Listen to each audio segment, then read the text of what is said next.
Loneliness को overcome करने के सबसे बेहतरीन उपाय जो मेरे एक्सपीरियंस में उतरे हैं मैं आपको बताना चाहूँगा। अगर सबसे पहले मेथड की बात करूँ तो वो है म्यूज़िक। हाँ दोस्त, म्यूज़िक सबसे बेस्ट मेथड है। या फिर आप अपनी कोई स्किल्स की सीख सकते हो, कोई भी स्किल जो आप बचपन में सीखना चाहते हो।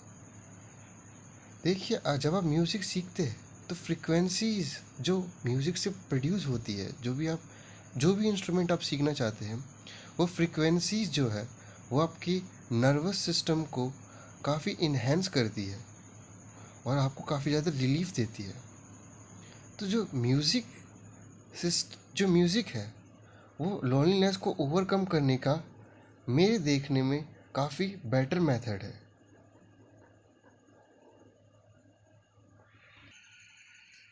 अगर मैं खुद का एग्जांपल लूँ तो मैंने फ्लूट सीखा, बहुत ज़्यादा सीखा, क्योंकि मैं जब बहुत ज़्यादा लोनली होता हूँ तब मैं फ्लूट बजाने लगता हूँ।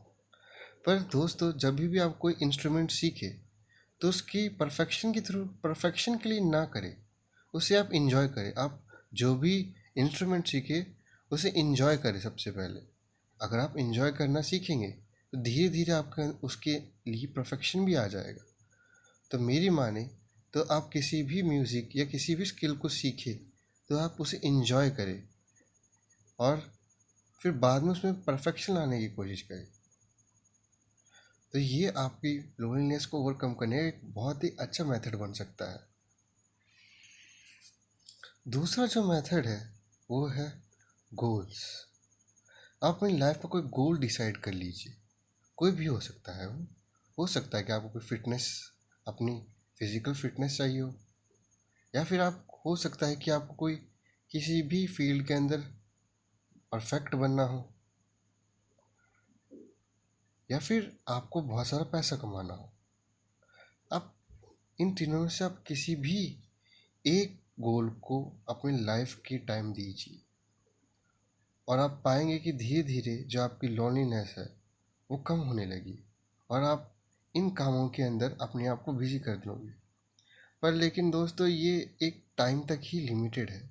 जब आप इन चीज़ों को पालोगे तो हो सकता है ये लोनलीनेस फिर आ जाए। इसलिए जो जो थर्ड मेथड है, जो मैं आपको बताऊंगा, वो बहुत ज़्यादा स्ट्रॉन्ग मेथड है। पर लेकिन उस मेथड को वही लोग देख पाएंगे जिनके अंदर असलियत में अपने आप को देखने की क्षमता हो। जो तीसरा जो मेथड है वह है ऑब्जर्वेशन।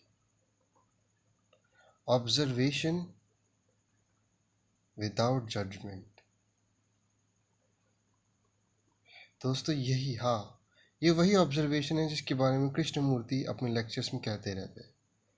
दोस्तों, यकीन मानिए, ये ऑब्जर्वेशन विदाउट जजमेंट मैंने अपनी लाइफ में उतारी और मैंने पाया कि मैं अपने अंदर ही ठहर गया। मेरे अंदर बहुत ज़्यादा एक पीस उतरी एक लाइफ में। पर दोस्तों, इस ऑब्जर्वेशन करने के लिए आपको अपने हर एक चीज़ को फेस करना होगा, अपने इनर वर्ल्ड की हर एक चीज़ को फेस करना होगा, चाहे फिर वो इमेजिनेशन हो, फियर हो, डिज़ायर्स हो। इन सभी चीज़ों को आपको फेस करना होगा बिना किसी जजमेंट के, बिना किसी सप्रेशन के। जब आप इन सभी चीज़ों को देखते हैं, सिर्फ वॉचर बनते हैं, सिर्फ वॉचर, बिना किसी ऑब्जर्वेशन के, सिर्फ देखना, सिर्फ और सिर्फ ऑब्जर्व करना बिना किसी जजमेंट के, तब तब दोस्तों एक मिरेकल होता है। और तब जो माइंड के अंदर जो पीस आती है दोस्तों, उसको आने के बाद आपको वहाँ से हटने का मन नहीं करेगा। पर आपको उस पीस को नहीं पकड़ना, आपको उसे भी देखना है, उसे भी ऑब्जर्व करना है और उससे भी आगे निकलने की कोशिश करना है दोस्तों। ये पीस जाएगी और फिर आएगी, पर लेकिन आपको अपनी ऑब्जर्वेशन स्टेट में रुके रहना है। अगर आप इस ऑब्जर्वेशन स्टेट से बाहर आए तो आप, हो सकता है, फिर उन्हीं चीज़ों के पीछे भागे जिसके पहले आप भाग रहे थे, जिन्होंने आपको सफरिंग्स दी थी। तो मेरी मानो, अगर आप इस मेथड में उतरो तो ऑब्जर्वेशन में ठहर जाना। हो सकता है कि आपका माइंड आपको काफ़ी बार भटकाएगा, आपको लगेगा कि मुझसे नहीं होगा, पर आप ऑब्जर्व